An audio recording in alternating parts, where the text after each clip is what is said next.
Tu sais quelle est la différence principale entre toi et ton arrière-arrière-grand-père? Votre temps libre. Dis-toi juste que tu as gagné 400 000 heures de temps libre sur toute ta vie. Et ça équivaut à plus de 45 ans. C'est énorme. En 45 ans, tu peux faire énormément de choses. Tu peux parcourir le monde, apprendre de nouvelles langues, découvrir un maximum de personnes. Sauf que sur ces 400 000 heures, il y en a plus de 80% qui sont données aux écrans. Au lieu de te trouver de nouvelles passions, tu perds une grande partie de ton temps. Et ce temps libre, tu peux te le réapproprier en commençant par avoir un temps d'écran bien inférieur à la moyenne. Et c'est d'ailleurs le cœur de la communauté que j'ai créée, s'entraider pour vaincre ensemble cette addiction au téléphone et aux réseaux sociaux. Je te mets plus d'informations dans le lien en description. L'autre jour, je me baladais dans un parc et je suis tombé sur deux gamins qui étaient sur une trottinette électrique. Pour l'instant, rien d'étonnant. Et en fait, ce qui m'a marqué, c'est que ces deux gamins qui étaient sur une trottinette qui s'amusaient, ils parlaient d'une chose bien précise, ils parlaient de Clash Royale. Ils parlaient d'un jeu mobile auquel ils sont très certainement addicts. Et cette situation, elle est assez comique parce qu'il y a un paradoxe entre le fait de s'amuser dans la vraie vie, de s'amuser sur une trottinette, et de parler d'un jeu fictif qui n'existe pas concrètement. C'est vrai que ça aurait pu être des enfants qui étaient tout simplement figés sur un téléphone, à plusieurs en train de commenter tout ce qui se passait dessus. Mais cette petite anecdote qui paraît tout à fait anodine, en réalité elle est quand même révélatrice de toute une génération. C'est ce qu'appelle The Anxious Generation. C'est Jonathan Haidt, qui est un psychologue américain qui a écrit son dernier livre qui est sorti en début d'année, où il évoque justement cette génération Z qui a vécu, grandi avec le téléphone et qui passe beaucoup moins de temps dehors, qui est une génération qui crée moins de liens sociaux, qui prend moins de risques et qui vit moins d'aventures. C'est donc une génération qui a moins d'occupation et moins de passion. Et en réalité, je pense que je suis pas le seul à faire le constat au sein de mon cercle d'amis, au sein de mon entourage, et c'est d'ailleurs très certainement le cas de ton côté. Je vois qu'il y a un lien très précis entre les gens qui sont les plus passionnés, qui passent moins de temps sur leur téléphone, et l'inverse, c'est-à-dire les gens qui s'ennuient plus, qui n'ont pas forcément beaucoup de passion, d'occupation, et qui vont beaucoup plus tuer ce temps en scrollant sur leur téléphone et sur les réseaux sociaux. Et le fait qu'on ait de moins en moins de passion, qu'on ait moins d'occupation qui soit originale, qui soit autre que notre téléphone, il est selon moi lié à ce paradoxe du choix, qui est un livre qui a été écrit par Barry Schwartz, où en fait on comprend vite que toutes les activités aujourd'hui, elles paraissent possibles. Tout ce que tu peux voir sur les réseaux, que ce soit maintenant faire un marathon, que ce soit cuisiner, que ce soit faire du bricolage, construire sa propre maison, tout cela, ça paraît facile d'accès, ce qui fait que tu fais face à un nombre très très grand de choix différents, d'occupations, de passions. Et ça va justement te bloquer dans ta décision, dans ton processus de décision. Il y aura tellement de choix que tu vas être dans l'incertitude et ça va te mener à l'indécision et même à l'inaction. L'abondance rend le choix impossible.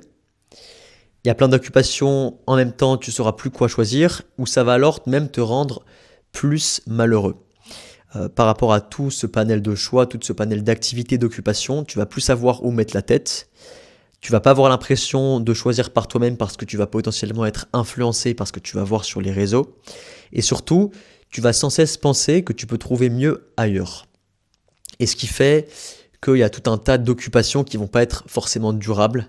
Tu le vois notamment avec beaucoup d'influenceurs qui vont enchaîner des défis, qui vont enchaîner des occupations, des loisirs, qui vont se donner plein de challenges bien précis et qui vont pas réussir à maintenir ces activités sur le long terme parce qu'en réalité, il y en a tellement qu'ils savent pas vraiment lesquels choisir. Et il y a un truc qui sort du lot, il faut quand même le préciser, c'est une occupation qui est propre à chacun, qui nous prend beaucoup de temps chaque jour, c'est ce téléphone. Et la question qu'on peut se poser, c'est est-ce qu'on parle de passion ou est-ce qu'on parle d'occupation ? Est-ce que cette nouvelle passion, ce ne serait pas devenu notre téléphone ? Je pense, et je rejoins d'ailleurs les propos de ce fameux Jonathan Haidt, que ce téléphone, en réalité, c'est plutôt une occupation par défaut.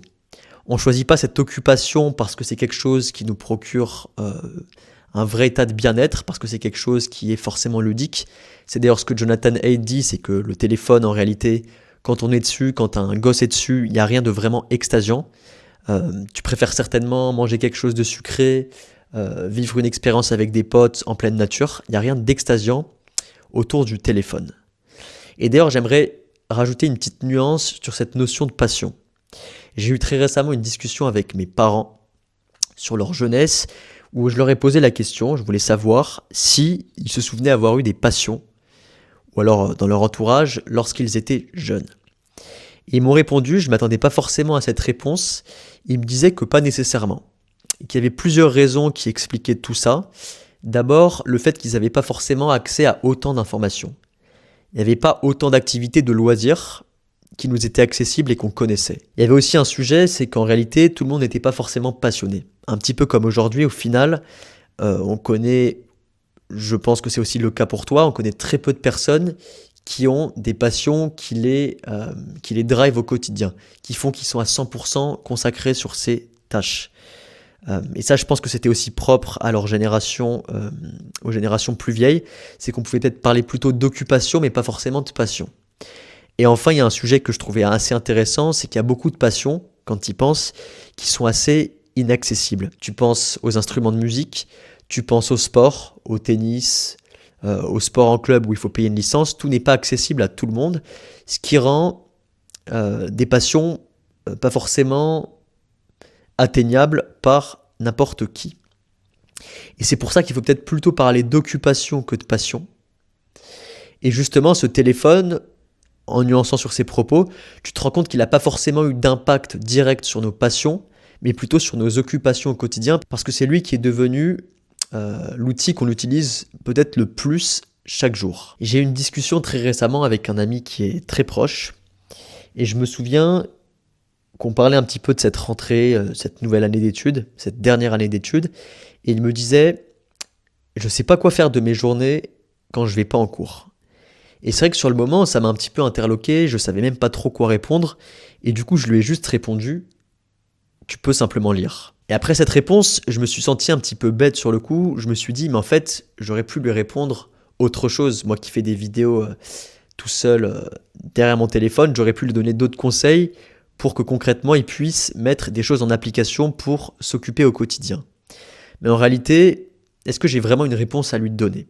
Et d'ailleurs, la lecture, quand il pense, ça peut être une très bonne habitude, une très bonne occupation que tu peux implanter dans ton quotidien, qui va te prendre potentiellement de nombreuses heures par jour et qui va surtout t'ouvrir sur de nouveaux horizons, te faire apprendre des choses sur plein de sujets que tu connaissais pas encore. C'est donc une super occupation. Mais en réalité, si c'était à refaire et que je pouvais revivre ce moment, ce que je dirais à mon ami, ce que je te dirais d'ailleurs à toi, c'est que c'est à toi de te poser la question. Et en réalité, la question qu'il faut que tu te poses, c'est qu'est-ce qui t'anime ? Qu'est-ce que tu aimes vraiment faire ? Et donc, je t'invite à passer à l'action, à prendre un carnet et un crayon, à écrire et à te poser ces questions.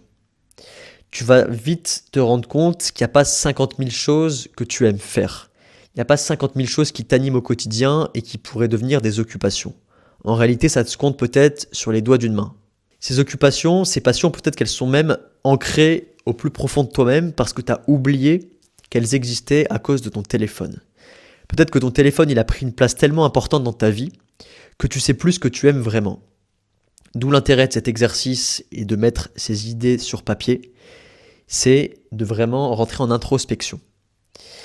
Et quand tu y penses, il y a bien un sport que tu aimes faire plus que les autres. Il y a bien une activité, il y a bien des sujets qui t'intéressent plus que d'autres. Je pense que cet exercice, il va vraiment être fructueux, il va vraiment t'aider à débloquer ce questionnement. Et une fois que tu auras réussi à justement trouver ces choses que tu aimes faire, eh bien je peux te donner qu'un conseil, c'est va à fond dedans. Si tu te rends compte qu'en réalité, une des choses que tu apprécies le plus, c'est la cuisine, eh bien va à fond dedans. Achète-toi un livre de recettes, regarde des vidéos, et puis lance-toi. Cuisine au quotidien, fais un maximum de choses en lien avec cette thématique et ça va juste égayer et rendre tes journées beaucoup plus intenses. Je te parle rapidement de mon expérience, mais en me mettant très sérieusement à la musculation, il y a maintenant 2 ans, et au triathlon sur les derniers mois, c'est comme ça que j'ai pu atteindre des résultats qui ont été plus que satisfaisants. C'est en me lançant à fond dedans et en ne pensant quasiment qu'à ça sur cette période bien distincte. C'est pareil avec les thématiques, avec les sujets que j'évoque chaque semaine en vidéo. C'est des sujets qui me tiennent à cœur, qui m'intéressent réellement.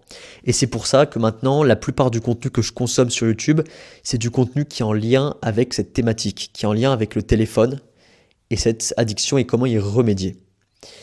Essaye donc de trouver des occupations qui te prennent peut-être toute ton énergie, toute ta passion et qui vont faire que tu vas réellement sortir de cette dépendance au téléphone en trouvant quelque chose qui t'anime vraiment.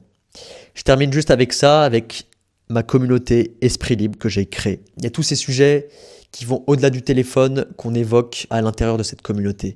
Parce que comme je te le dis, c'est pas qu'une simple communauté de détox par rapport au téléphone et aux réseaux sociaux. Ça va au-delà de tout ça. Et l'objectif, c'est vraiment d'apprendre les uns des autres. Moi aussi, j'ai beaucoup à gagner dans cette communauté en apprenant de tes histoires, de tes retours d'expérience pour ensuite potentiellement les appliquer dans ma vie. L'objectif, c'est de partager ces bonnes pratiques pour combattre cette addiction et aussi, et surtout, de se tirer mutuellement vers le haut. Je te mets le lien en description. Cette communauté, elle est gratuite et sans engagement. On se dit à la semaine prochaine. Peace.